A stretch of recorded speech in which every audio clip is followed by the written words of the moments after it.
मोजून धान्य NPS card धारकांना धान्य डीबीटी कायदा डीबीटी कायदा हम सब एक है, हम सब एक है, हम सब एक है। नाही कुणाच्या बापाचं कमिशन आमच्या हक्काचं, नाही कुणाच्या बापाचं केवायसी फुकट करणार नाही, नाही करणार, नाही करणार केवायसी फुकट करणार नाही, नाही करणार, नाही करणार कमिशन वेळेवर मिळालंच पाहिजे, मिळालंच पाहिजे, मिळालंच पाहिजे कमिशन वेळेवर मिळालंच पाहिजे, मिळालंच पाहिजे, मिळालंच पाहिजे कमिशन वेळेवर मिळालंच पाहिजे, मिळालंच पाहिजे, मिळालंच पाहिजे महाराष्ट्राला धान्य मिळालंच पाहिजे, मिळालंच पाहिजे, मिळालंच पाहिजे मागेल त्याला धान्य मिळालंच पाहिजे, मिळालंच पाहिजे, मिळालंच पाहिजे रेंगाळलेली कामे झालीच पाहिजे, झालीच पाहिजे, झालीच पाहिजे कार्ड धारकाची ऑनलाईन रेंगाळलेली कामे झालीच पाहिजे, झालीच पाहिजे, झालीच पाहिजे पवार साहब तुम आगे बढ़ो, हम तुम्हारे साथ हैं पवार साहब तुम आगे बढ़ो, हम तुम्हारे साथ हैं पाटील साहब तुम आगे बढ़ो, हम तुम्हारे साथ हैं पाटील साहब तुम आगे बढ़ो, हम तुम्हारे साथ हैं उपस्थित काय प्रमुख मागण्या होत्या तुमच्या त्याच्यावर? माझं नाव गंगाधर पवार, तालुका छत्रपती संभाजीनगर ग्रामीण अध्यक्ष। आमच्या जे प्रमुख मागण्या आहे, कमिशन आम्हाला जे शासन कमिशन देतं त्याच्यात आमची वाढ झाली पाहिजे, मागणी आहे आमची कमिशन वाढ झाली पाहिजे। जे आम्हाला आज वाटप करतो आम्ही त्याचं जे कमिशन मिळतं ते दर महिन्याला मिळत नाही, 5-5, 6-6 महिने मिळत नाही। तर आमची अशी मागणी आहे की दर 5 तारखेला ते कमिशन मिळालं पाहिजे।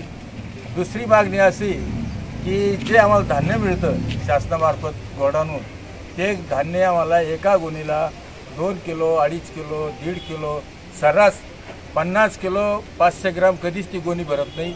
हर गोणीमध्ये 2 किलो कमी, 1.5 किलो कमी, कधी 2.5 किलो कमी असं गोणीत मिळतं। तर आमची एक मागणी आहे की तुम्ही आम्हाला 50 किलो 500 ग्राम हे धान्य आम्हाला मिळालं पाहिजे, ही आमची हक्काची मागणी आहे।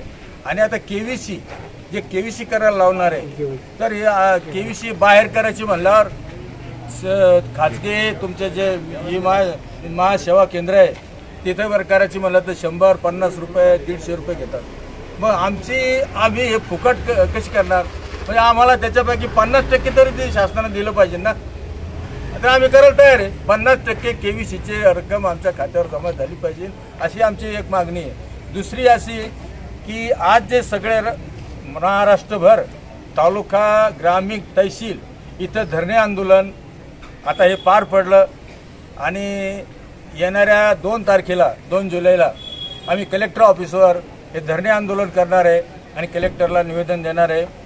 त्याच्यानंतर शासनाने जर दखल नाहीच घेतली तरी 8 जुलैला आम्ही मुंबई आझाद मैदानावर अख्खे महाराष्ट्रभर एकत्र येऊन आम्ही धरणे आंदोलन करणार आहे। आणि त्याच्यानंतर जर शासनाने आमची दखल नाहीच घेतली तर मग आम्ही आक्रमक भूमिका घेऊ आणि मग आम्ही रस्त्यावर किंवा गोडाऊन किंवा दुकाना, त्याच्या बाद मशीन बंद हा कार्यक्रम आमचा त्यावेळेस घडन।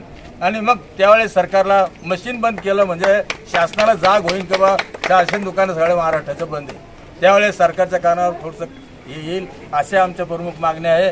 तर याच्याशिवाय जे काही आम्हाला अधिकारी बी थोडे केवीसी करायला किंवा धान्य उचलायला काही अडचणी येतात त्या सुद्धा दूर झाल्या पाहिजे असं आमची प्रमुख धान्य जे कमी येतं त्याच्यामध्ये, तर जे गोडाऊनला माल असतं संबंधित टेंडर जे दिलेलं असतं ते त्याच्यामुळे हा प्रकरण घडतं का? याच्या मागे काही माफी आहे? नाही, आता गोडाऊन किपर आणि तुझं गुत्तेदार, कंत्राटदार हे दोन्ही एकच आहे। म्हणजे एक नाण्याचे 2 बाजू समजा, ते दोन्ही एकच आहे। आपण त्याला काय म्हणू, मावस भाऊ समजा, एक उदाहरण आपल्या मामाचे मावस भाऊ, सख्खे मावस भाऊ राहते ना, ते असे दोन्ही एकच आहे। त्या दोन्हीच्या सल्ल्याने होत असेल असं आमचं मत आहे। आम्हाला धान्य वेळ कमी येतं एवढं आम्हाला माहिती आहे। आज जे आंदोलन झालंय तर असेच आंदोलन प्रत्येक तहसील कार्यालयावर सध्या पूर्ण महाराष्ट्रभर तहसील कार्यालय, पूर्ण महाराष्ट्र। थँक्यू।